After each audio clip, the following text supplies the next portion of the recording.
Hello student, today I am going to explain you the new chapter Management of Natural Resources.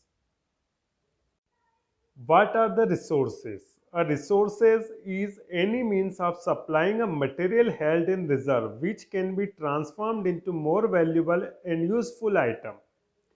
तो resources क्या होंगे? Just like resources का example है forest, और forest से बहुत सारी चीज़ें, वैल्यूबल चीज़ें मिलती, यूजफुल चीज़ें मिलती, जैसे वुड मिलता है, उसी के द्वारा आप फर्नीचर बना लेते हैं, उसी के द्वारा आप फाइबर जो मिलता है उसी के द्वारा। तो ये सारी चीज़ें जो होती हैं आपको फॉरेस्ट से मिलती हैं। उसी तरह से आपको मिनरल मिलेंगे, फॉसिल्स फ्यूल मिलेंगे, रिवर्स मिलेंगे। तो ये सब क्या होते हैं? ये रिसोर्सेज होते हैं।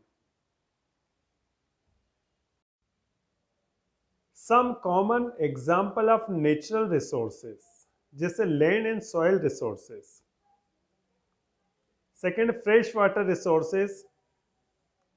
तो फ्रेश वाटर रिसोर्सेज, जो फ्रेश वाटर होता है वो ड्रिंकिंग में, वॉशिंग में काम आता है, फूड, ठीक है। पानी से आपको जो तालाब वगैरह होते हैं उससे आपको फिश मिलती है जिसको फूड के रूप में फार्म खाते हैं आप उससे। तो फ्रेश वाटर रिसोर्सेज हो गए। इसके बाद मरीन एंड ओशन रिसोर्सेज, तो इसके द्वारा बहुत सारी एडिबल अलगी मिलती हैं, फूड फिश मिलती है, अगार आकार मिलता है, डाइटम्स, कोरल्स, ये सारी चीज़ें मिलती हैं। तो ये वैल्यूबल चीज़ें होती हैं, कुछ का फूड के रूप में यूज़ किया जाता है, कुछ प्रेसियस होती है। इसके बाद आता है फॉसिल्स फ्यूल्स, जो कि एनर्जी के रिसोर्सेज हो। तो फॉसिल फ्यूल्स के एग्जांपल है कोयला हो गया, नेचुरल गैस है, पेट्रोलियम है, फ्यूल वुड है। तो ये सारी चीज़ें फॉसिल फ्यूल है, तो ये एनर्जी के रिसोर्सेज हो गए। इस तरह से forest and wild life resources, तो जंगल से आपको बहुत सारी वैल्यूबल चीज़ें मिलती हैं। इसके बाद आता है flora and fauna. Flora and fauna का मतलब जो प्लांट्स से रिलेटेड होते हैं फ्लोरा होते हैं, जो एनिमल से रिलेटेड होते हैं वो फौना होते हैं। तो ये सब चीज़ें आपको, ये रिसोर्सेज हैं। Types of natural resources. There are two types of natural resources. First one, classification of natural resources on the basis of their chemical nature. तो केमिकल नेचर के अकॉर्डिंग जो नेचुरल रिसोर्सेज होते हैं वो इनऑर्गेनिक भी होते हैं और ऑर्गेनिक भी होते हैं, और कुछ मिक्स भी होते हैं। इनऑर्गेनिक रिसोर्सेज के अंदर एयर, वाटर और मेटेलिक मिनरल्स आते हैं, जबकि ऑर्गेनिक रिसोर्सेज के अंदर जो कि प्लांट, एनिमल, माइक्रो ऑर्गेनिज्म और उनके जो प्रोडक्ट होते हैं जैसे फॉसिल फ्यूल्स, ये सब इंक्लूड होते हैं। Classification of natural resources on the basis of their abundance and availability. तो पहला है inexhaustible resources. These are occurs in abundance, ये बहुत अधिक क्वांटिटी में पाए जाते हैं और ह्यूमन अगर कंटिन्यूसली यूज करे तो भी एग्जॉस्ट नहीं होंगे, खत्म नहीं होंगे। जैसे एयर हो गया, क्ले हो गया, सैंड हो, टाइडल एनर्जी और रेन। तो ये सारे जो रिसोर्सेज हैं इनएग्जॉस्टिबल रिसोर्स है, जो कभी खत्म ना होने वाले रिसोर्सेज हैं। Exhaustible resources. These resources are likely to be finished due to the continuous human use. ये जो रिसोर्सेज है अगर ह्यूमन बीइंग इनका कंटिन्यूसली यूज करे तो एक कंडीशन ऐसी आएगी कि ये फिनिश हो जाएंगे, खत्म हो जाएंगे। तो ऐसे रिसोर्सेज क्या कहलाएंगे? एग्जॉस्टिबल रिसोर्सेज कहलाएंगे।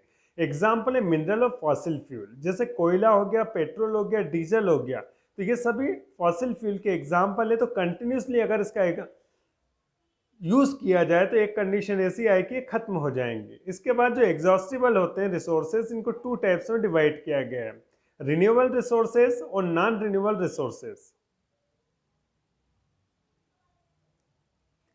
तो रिन्यूएबल रिसोर्सेज के अंदर क्या आएंगे? फॉरेस्ट आएंगे, क्रॉप्स आएंगे, domestic animal, wild life and ground water. तो अगर जंगलों की देखभाल नहीं करोगे, अगर प्रॉपर उनकी केयर नहीं करोगे तो एक कंडीशन में वो भी खत्म हो जाएंगे। उसी तरह से फसलों का भी है। तो ये सब रिन्यूएबल रिसोर्सेज होते हैं। Non renewable resources, these are not recycled. Example metallic minerals and fossil fuels. Energy के वो रिसोर्सेज जिनको रिसाइकल नहीं किया जा सकता है उनको नॉन रिन्यूएबल रिसोर्सेज कहते हैं। Next one, conservation.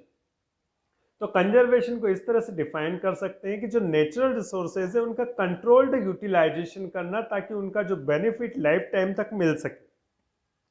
तो इस प्रोसेस को कहते हैं conservation. Next one, categories of conservation. Conservation की दो कैटेगरीज है, in situ conservation, ex situ conservation. In situ conservation में उसका जो हैबिटेट होता है, नेचुरल हैबिटेट, उसको प्रॉपर केयर दी जाती है ताकि वो अपने ताकि अपनी संख्या को बढ़ा सकें, उनमें फ्लोरिश हो सके। तो इसको इन सिटू कंजर्वेशन मतलब घर में रखकर, नेचुरल हैबिटेट में रखकर उसकी प्रॉपर केयर की जा सकती है ताकि वो फ्लोरिश हो सके, तो इन सिटू कंजर्वेशन कहते हैं। एग्जाम्पल है national park, wild life sanctuary, natural monuments and cultural landscape, biosphere reserve, ये जो होते हैं इन सिटू कंजर्वेशन होते हैं। नेक्स्ट वन जो एक्स सिटू कंजर्वेशन, जब नेचुरल हैबिटेट में प्रॉपर केयर नहीं मिलती, प्रॉपर एटमॉस्फेयर नहीं मिलता है, तो उस पर्टिकुलर ऑर्गेनिज्म को कहीं और दूसरी जगह कर फेवरेबल कंडीशन में ले जाकर उसको फ्लोरिश या ग्रो करवाया जाता है, तो इस कंडीशन को एक्स सिटू कंजर्वेशन कहते हैं।